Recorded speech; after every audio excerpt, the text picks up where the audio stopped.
Bonjour à tous, c'est Jean-Luc Roux sur sa chaîne YouTube. Aujourd'hui, nous allons parler d'un appareil militaire chinois qui viole l'espace aérien du Japon, qui riposte en déployant des avions de chasse. Les médias locaux, dont la chaîne publique NHK, ont déclaré que l'incident marquait la première incursion d'un avion militaire chinois dans l'espace aérien japonais. Il s'agit en fait d'un avion de reconnaissance chinois Y9 le lundi 26 août 2024 sur une photo diffusée par le ministère japonais de la Défense. Le Japon a déployé des avions de chasse après qu'un appareil militaire chinois a violé son espace aérien, a déclaré le lundi 26 août le ministère de la Défense japonais. Les médias locaux, dont la chaîne publique NHK, ont déclaré que l'incident marquait la première incursion d'un avion militaire chinois dans l'espace aérien japonais.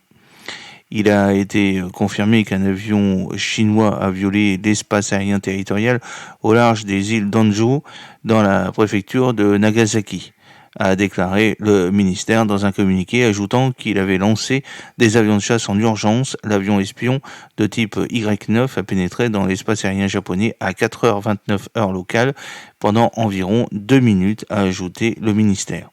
La violation de notre espace aérien par un avion militaire chinois est non seulement une violation grave de notre souveraineté, mais aussi une menace pour notre sécurité et est totalement inacceptable, a déclaré mardi le porte-parole du gouvernement japonais au lendemain de l'incident survenu en mer de Chine orientale.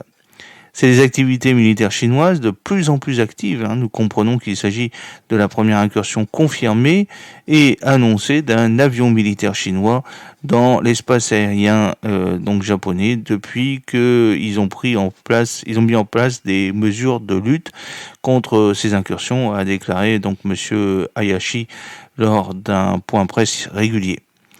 Nous nous abstenons de donner une réponse précise quant à l'objectif de l'action de l'avion chinois. Toutefois, les activités militaires récentes de la Chine à proximité du Japon ont tendance à s'étendre et à devenir de plus en plus actives, a-t-il ajouté. Le gouvernement continuera à suivre de près les activités militaires de la Chine et prendra toutes les mesures possibles pour assurer une surveillance vigilante, a encore déclaré le porte-parole du gouvernement nippon. Les navires japonais et chinois ont été impliqués par le passé à des incidents concernant des zones contestées, en particulier les îles Senkaku en mer de Chine orientale, aussi appelée Daishu par Pékin. Cette chaîne d'îles a alimenté les tensions diplomatiques et a été le théâtre d'affrontements entre les navires de garde-côte japonais et des bateaux de pêche chinois. J'espère que cette petite vidéo vous a plu. N'oubliez pas de cliquer sur le pouce pour la promouvoir, de vous abonner si ce n'est pas encore fait et de partager cette vidéo sur vos réseaux sociaux. À très bientôt. Fidèlement, Jean-Luc Roux.